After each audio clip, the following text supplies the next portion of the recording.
Thank you much.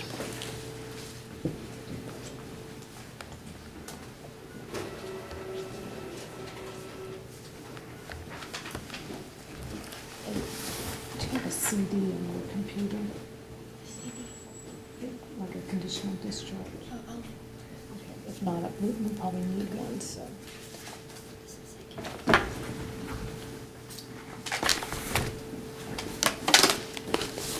Okay, Donna Higgins versus Thomas Higgins. Both parties are present if you just sit at the tables.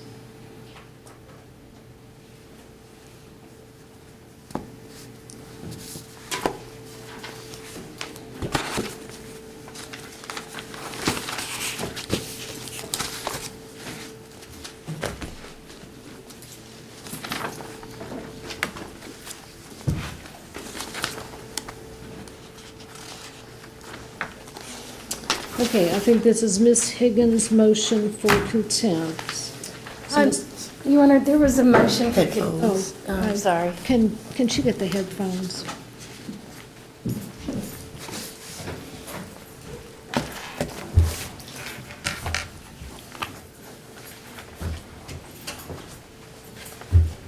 Thank you.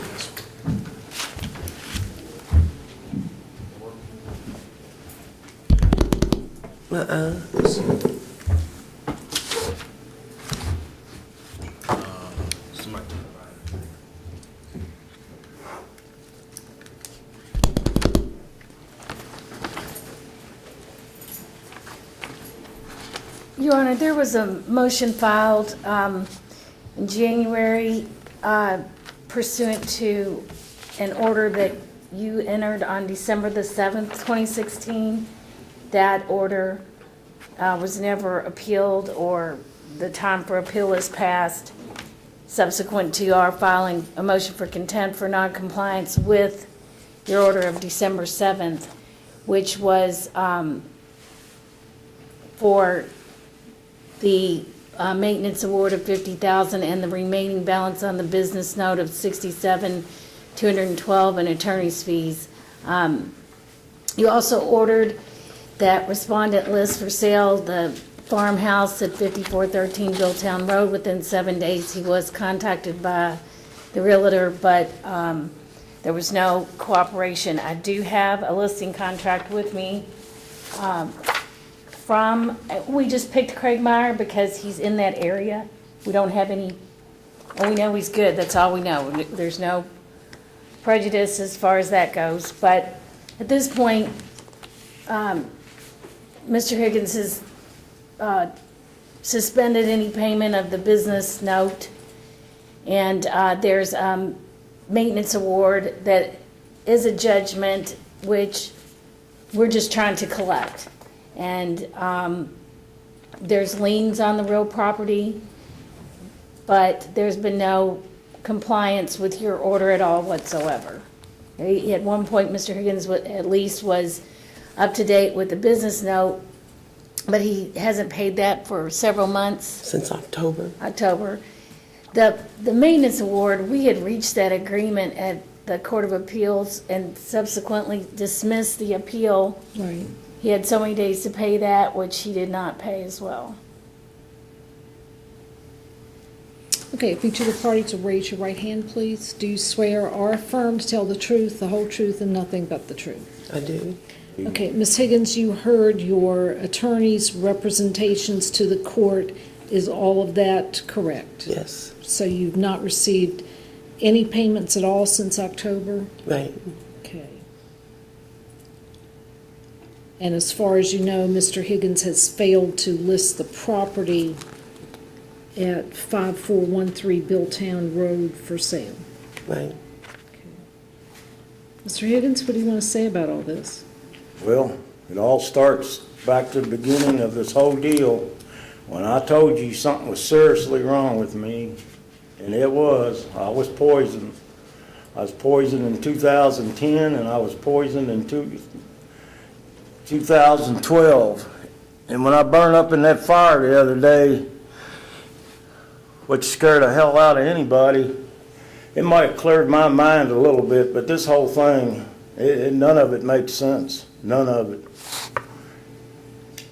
she poisoned me to get the life insurance money because she was jealous of our son getting out of medical school. And like she said, I never got my fair share of the money, and so she poisoned me.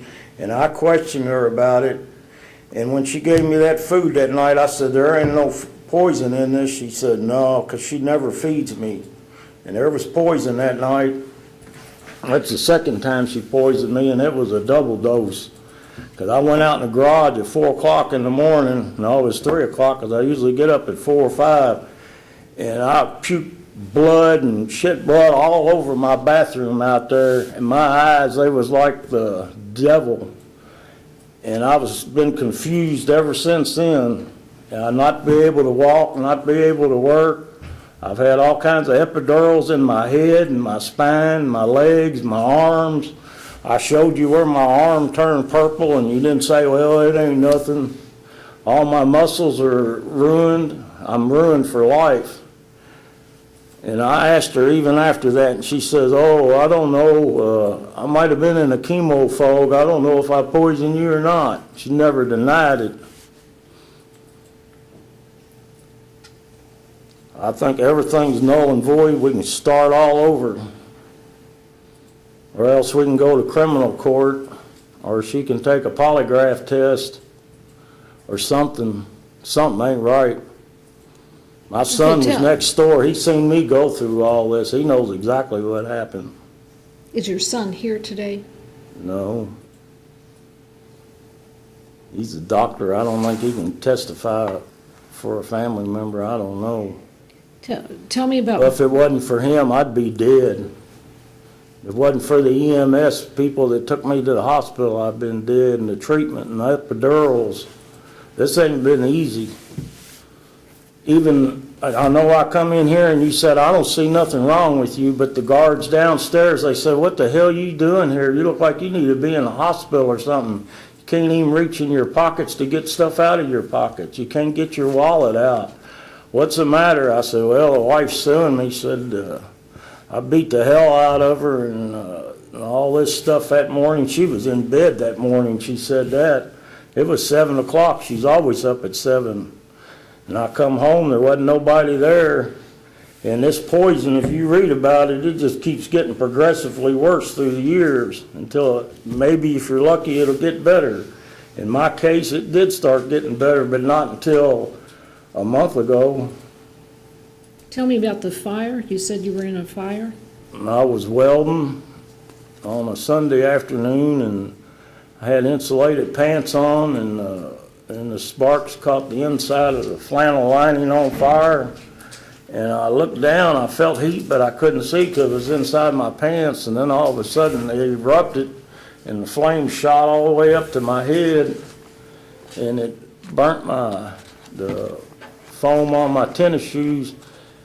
It melted it, and that's what burnt my ankles in there. And I got second-degree burns and ulcerations on my ankles, and they won't heal because my system's all screwed up. Every time something happens to me, it takes like 10 times longer to heal, and that's from the poison.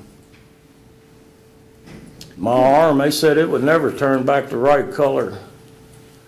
The tendons, all your muscles and your fibers, it ate all the fibers up on all my muscles. It ate my disc up in my spine. Okay, well, Mr. Higgins, are you aware of an order that came out on December 7th saying that you were to list the property at 5413 Billtown Road for sale? No, I had a realtor call me. He asked me if he wanted to list his house. I asked him who he was and what, and he said Wanzalick called him. I said, well, you want to list it? And I talked to him a little bit, and he says, well, it's really not the right time to market to be listing it anyway, because it's an old house, plus all my equipment back there. He never came by or anything. Okay. And he said, I'll just tell him that it's just not the right time to list it anyway, but he didn't say he had to list it or anything like that. Well, he doesn't have to, but you have a court order that you were to list the property for sale. Are you telling me that Miss Walton didn't tell you that? No. didn't Ms. say Walton I didn't had tell to, you? it didn't say I had to list it with, Myers. I Great asked him mind. where he got my name, and he said that Wanzalik called him. He never said he had no court order to sell nothing. Well, there is a court order to sell the house, and Miss Wanzalek has a listing agreement. That's my only income. That's my only income I've had. She took all the money. How you supposed to run a business? Somebody takes the money out of the bank and don't even bring it back to you, even though I probably couldn't run it. And none of this makes any sense. Okay, well, Ms. I was Higgins, forced to sign everything, even though I had migraine headaches that wouldn't quit and had getting epidurals in my head. Something ain't right with this deal. That or we need to go to criminal court or something like that, or she can This deal take was a an polygraph agreement test. Something's gotta happen. where she was represented, and we spent an entire day with Judge Fitzgerald in mediation, and we reached an agreement. Eventually, we reached an agreement, and the agreement was the maintenance and only for her to receive her half of the property. We, instead of asking for the equipment to be sold, we agreed to him making installments. We've been through several attorneys. He's never been adjudicated disabled. We've shown the court certain times where he's working. He just talked about he was welding on Sunday. I know, Your Honor, Well, until you have rat poisoning, don't ever tell me what it and you know what, feels I'm like just or gonna what I object, can Your do. Honor, to this allegation that my client well. had a double mastectomy and chemo, and in the meantime, now he's saying that almost 5 years ago, that she tried to poison him. I think Did. she filed for divorce for certain reasons, but the allegation, whether she did try to poison him, doesn't have anything to do with the agreement that was reached and that we've. let's just kind of get to the basics. Mr. Higgins, I here's, wasn't in sound mind, though. okay, Mr. Higgins, here, I don't have a lot of options here. I've ordered you to do something. You were represented by an attorney. I believe she tried to give you this information. You haven't complied with the order. They are asking for me to hold you in contempt and sentence you. And the only way that's not going to happen is if you purge yourself of contempt by signing that listing agreement. Signed the what agreement? Sign that agreement to list the house like you've been ordered to do. So you're forcing me to do another thing then, right? Well, there's been a court order in place for some time. What we're trying to do is to get this over. I wasn't of for sound everybody. mind when any of this happened. I don't know.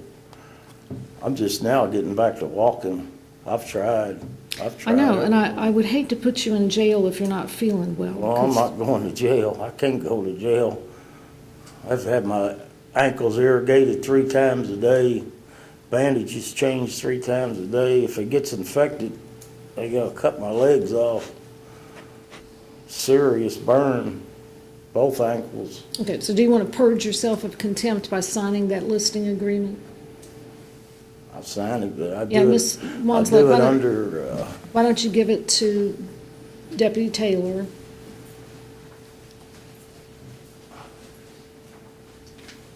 And Ms. Wanzley, why don't you show him where he's supposed to sign it? Actually, I do it because I'm, you sign and date it there.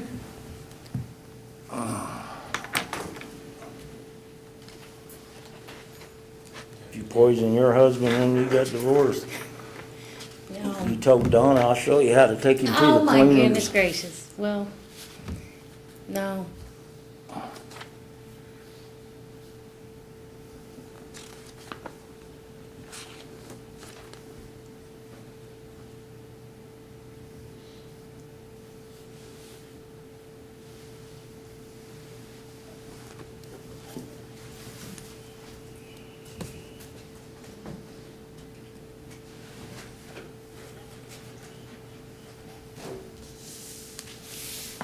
There was another, we left blank the listing price, Your Honor, because Mr. Myers, I know they bought the property for $215,000, and as far as we know, other than the liens associated with this case. There's not a mortgage on the property.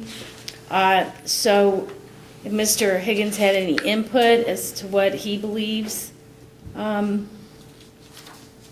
price should be, the listing price, Oh, you asking me what it's worth? we left it blank. Well, I have to negotiate, have to see what the market is. And I believe Mr. Meyer could give you Yeah, some input. I'm going to order that it be listed for the Realtor's suggested listing price. So Okay. you talk to the Realtor, tell him what you think, you talk to the Realtor and tell him what you think, and the Realtor will come up with something probably in the middle. All right, we'll issue an order finding Mr. Higgins in contempt, showing that he's purged himself, at least partially, of contempt by signing the listing agreement.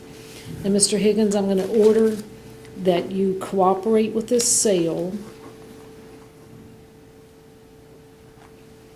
And let's try to get this over with so everybody can live in peace and Miss Higgins can get her money, or Miss Knight can get her money, and you all will have a little bit of closure here. Okay? Thank Hard to you. deal with Lane. That's all I know. Okay, let's, I'm not a stupid person, you know. I know I you're not. worked hard for everything I got. I agree, Mr. Higgins. Okay, Sheriff, let's let everybody leave We'll separately. go on. Okay. Mr. Smith, do you have a case? Judge, I'm going to talk to Barbara about a case. No, we're good.